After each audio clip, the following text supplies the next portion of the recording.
तंत्र का मतलब है परम अनुशासन।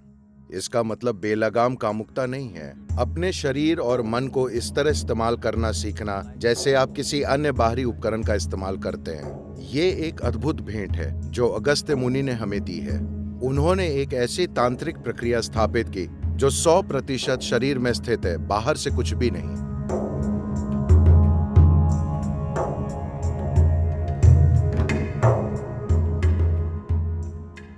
जब आप तंत्र की बात करते हैं, हमने तांत्रिक शब्द कई बार सुना है और इसके बारे में कई तरह की चीज़ें सुनने को मिलती हैं। क्या आप इस पर थोड़ा प्रकाश डाल सकते हैं कि ये क्या है? क्या ये कोई काला जादू है? ज्यादातर सृष्टि काला जादू है। प्रकाश इस सृष्टि में एक छोटी सी घटना है ना? क्या ज्यादातर सृष्टि में अंधेरा नहीं है? प्रकाश एक बहुत ही छोटी सी घटना है, एक बहुत ही सीमित घटना। प्रकाश तभी होगा जब कुछ जलेगा। ये बत्तियां जलाने के लिए इस धरती पर अभी कुछ जल रहा है।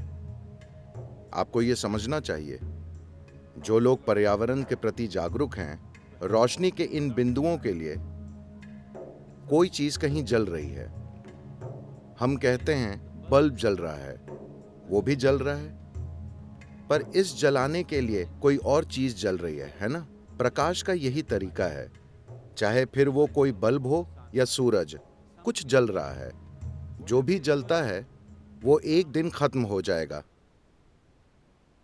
हाँ, इसलिए हम कहते हैं अगर आप गैर जिम्मेदारी से जलाते हैं तो हम कहते हैं आप मोमबत्ती को दोनों तरफ से जला रहे हैं। क्योंकि हम समझते हैं प्रकाश तभी होगा जब कुछ जलेगा। तो अगर आप कुछ जलाकर प्रकाश ला रहे हैं तो बेहतर है कि आप प्रकाश को कंट्रोल करें और उसे कम से कम रखें, वरना चीजें बहुत जल्दी जल जाएंगी। तो प्रकाश एक बहुत सीमित घटना है, बाकी पूरी सृष्टि एक काला जादू है, नहीं? तो ऐसी बहुत सी गुप्त विद्याएं हैं जिसका आप अभ्यास कर सकते हैं। जरूरी नहीं कि वो जीवन के खिलाफ हो। गुप्त विद्या का जीवन के खिलाफ होना जरूरी नहीं।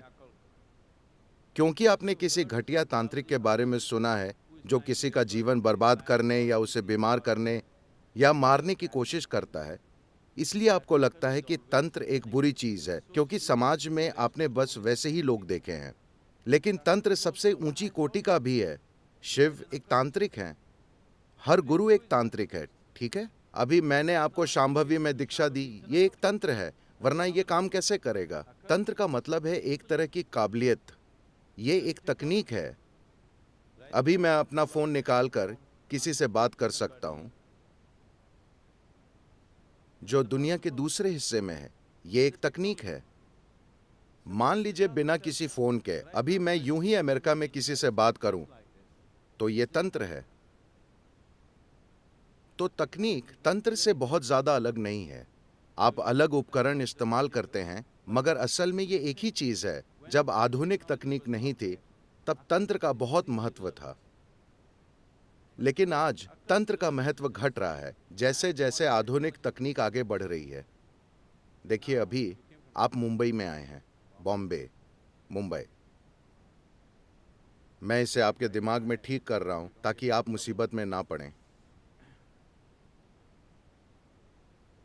मान लीजिए 1000 साल पहले आपने सुना सदगुरु कोयम्बटूर में है। अब आपके दिल में इच्छा है, आप जाना चाहते हैं, लेकिन मुंबई से कोयम्बटूर तक पैदल आना जाना आसान सफर नहीं है। अगर आप कदम बढ़ाएं तो आप नहीं जानते कि आप वापस मुंबई पहुंचेंगे या नहीं। आपको पता नहीं मार्ग में क्या मिलेगा, आप शायद मंजिल तक पहुंच ही ना पाएं। तो आप मुंबई में ही बैठकर, सदगुरु प्लीज मेरी मदद के लिए आइए, मैं नहीं आ सकता, प्लीज। अब अगर मुझे लगे कि अतुल के साथ कुछ करना चाहिए जो मुंबई में है और कोयम्बटूर नहीं आ सकता, तो Maybe I want to initiate him into Shambhavi in Mumbai. शायद मैं उसे मुंबई में ही शांभवी दीक्षा देना चाहूं। लेकिन अतुल का मन जगह जगह भटकता रहता है। वो बैठता है, कुछ अनुभव करता है, फिर सोचता है, शायद मैं बेकार की कल्पना कर रहा हूं। उसकी पत्नी उसे कहती है, तुम पागल हो रहे हो। ऐसा इंसान जिसे तुमने देखा भी नहीं, वो तुम्हें कुछ कर रहा है, चुप करो और काम पर जाओ। वो कुछ अनुभव करने लगता है, पर उसका तर्क, उसके विचार और परिवार वो कहता है, मूर्ख मत बनो। फिर सद्गुरु ये करेंगे कि एक दक्षिण भारतीय चमेली का फूल उठाएंगे जो मुंबई में नहीं उग सकता, और अतुल ऐसे बैठा है, फूल उसके हाथों में गिरा। अब अतुल, अब वो बैठ जाएगा शांभवी की दीक्षा लेने के लिए तैयार, क्योंकि एक चमेली का फूल भेजा गया। लेकिन आज मैं आपको कॉल करके कहूंगा यहां आ जाओ, या किसी के साथ ब्रोशर भेजकर आपसे कहूंगा यहां आकर सीखो, या अगर मैं आपको चमेली का फूल भेजना चाहूं तो मैं DHL से भेजूंगा।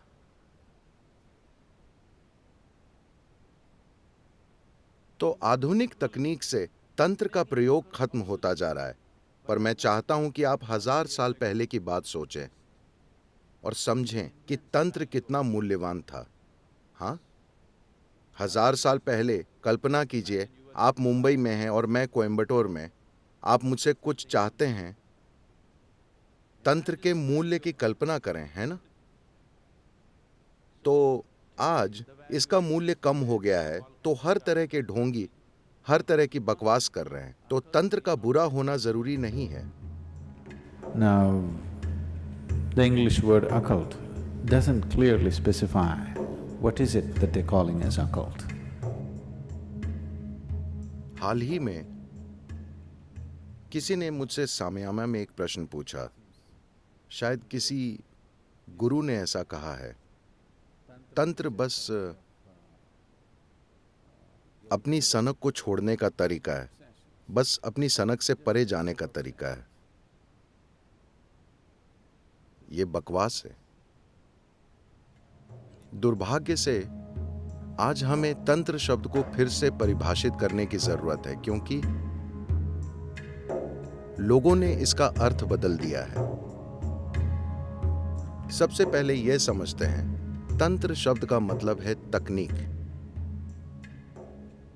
लेकिन आप जिस तंत्र के बारे में सुन रहे हैं वो अमेरिकी तटों से लौट कर आया है। आपको लगता है तंत्र का मतलब है बेलगाम कामुकता। नहीं, तंत्र का मतलब है परम अनुशासन।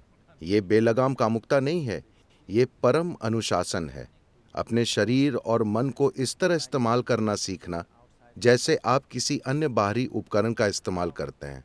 जैसे आप अपने कंप्यूटर या स्क्रू ड्राइवर का इस्तेमाल करते हैं, उसी तरह आप अपने शरीर और मन का इस्तेमाल करना सीखते हैं। इसके लिए जबरदस्त अनुशासन चाहिए, कामुकता या ढीलापन नहीं। तंत्र वे चीज नहीं है जो किताबें लिखी गई हैं, वे मुख्य रूप से पश्चिमी लेखकों की है, हर तरह की चीजें नहीं। तांत्रिक ग्रंथों में परम अनुशासन होता है, किसी तरह का ढीलापन नहीं, क्योंकि वे शरीर की बात करते हैं। और फिलहाल आधुनिक समाजों में अगर आप शरीर कहते हैं तो उनके विचार सिर्फ शरीर के जननांगों के बारे में, न कि शरीर के किसी और चीज के बारे में। तो अगर आप शरीर कहें तो वे सिर्फ शरीर के कुछ हिस्सों के बारे में सोचते हैं। वे दिमाग को भूल चुके हैं, क्योंकि वे सिर्फ शरीर के कुछ हिस्सों के बारे में सोचते हैं। वे कामुकता के बारे में सोचते हैं और उससे परे कुछ नहीं। इसका संबंध शरीर को एक जबरदस्त मशीन की तरह इस्तेमाल करने से है। और ये है भी, अगर आपको इसका इस्तेमाल करना नहीं आता तो आप यहाँ क्या करेंगे? अगर आप अपने शरीर और उसके पीछे की ऊर्जा का इस्तेमाल करना नहीं जानते तो आप क्या करेंगे? आपका किसी भी चीज पर कोई असर नहीं होगा। तो ये तंत्र है। तंत्र का मतलब है तकनीक। तंत्र मतलब एक निश्चित क्षमता। तंत्र के बिना कोई गुरु नहीं होता। अगर उसके पास कोई तकनीक नहीं है तो वो गुरु नहीं है, वो बस एक कोमल संत हो सकता है जो सबको आशीर्वाद देगा, आशीर्वाद देगा, आशीर्वाद देगा। A blessing has no discretion. आशीर्वाद खुद निर्णय नहीं लेता। अगर आप एक चोर हैं और आप संत से मिलते हैं तो आप उसका आशीर्वाद मांगेंगे। और वे देंगे, जिससे आप आज अपना काम अच्छे से करें। क्योंकि उनके आशीर्वाद में समझ नहीं है, वे वैसे नहीं हो सकते, क्योंकि वो उनके कंट्रोल में नहीं है। यहां तक कि लुटेरों के भी, पिंडारी और वैसे लोगों के भी अपने देवी देवता और संत होते थे। उनके देवता हमेशा उनका मार्गदर्शन करते थे कि आज किस घर पर हमला करना है। वे बहुत सफल थे। उन्होंने अपना काम शताब्दियों तक किया। डाका डालना उनका काम था। तो अगर आप बस एक कोमल फूल जैसे संत हैं जो बस आशीर्वाद देता है, आशीर्वाद देता है, आशीर्वाद देता है, मैं उसे महत्वहीन नहीं बता रहा। वे अपने तरीके से सुंदर हैं, लेकिन वे उन लोगों के लिए नहीं हैं जो आत्मज्ञान की इच्छा रखते हैं। वे उन लोगों के लिए नहीं हैं। वे उन्हीं लोगों के लिए हैं जो अपने जीवन में छोटे सुधार चाहते हैं। अगर आप किसी घरेलू सामग्री के भंडार में जाएं, तो आप अपने जीवन में कुछ सुधार कर सकते हैं, है ना? हाँ या ना? आप वाकई कर सकते हैं। मैं रोज टीवी पर लोगों को कहते देखता हूं, अरे मैंने बस ये पलंग खरीदा, मेरा पूरा जीवन बदल गया, ये जबरदस्त है। I didn't मुझे पता नहीं था some कि एक पलंग या तकिया ऐसा कर सकता है। मुझे पता नहीं था। क्या आपने ये देखा है? मेरा पूरा जीवन बिल्कुल बदल गया है। तो अगर आप किसी भंडार में जाएं और किसी ऐसी चीज के साथ बाहर आएं जो आपके पास नहीं थी, तो आपका जीवन थोड़ा बहुत बदल सकता है। जीवन बदल जाता है, पर जीवन कितना बदलता है ये कई चीजों पर निर्भर करता है। क्या बदला है ये कई चीजों पर निर्भर करता है ना? मान लीजिए आपको ठंड लग रही है और आपके पास जैकेट नहीं था, पर आपको मिल गया, तो फिलहाल जीवन बदल गया, है ना? है कि नहीं? तो क्या हम उस चीज की बात कर रहे हैं? अगर हां तो ठीक है, आशीर्वाद आशीर्वाद आशीर्वाद। लेकिन अगर आप आध्यात्मिक विकास, परम प्रकृति तक पहुंचने की बात कर रहे हैं, तो किसी क्षमता के बिना एक गुरु क्या है? आप उसे गुरु नहीं कह सकते। क्षमता का मतलब है कुछ करने की काबिलियत जो लोग खुद नहीं कर सकते।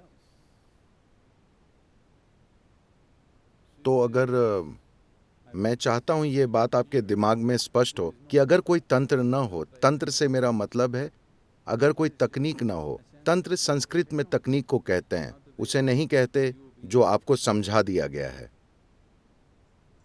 तो अगर कोई तंत्र न हो तो वाकई कोई गुरु भी नहीं होगा।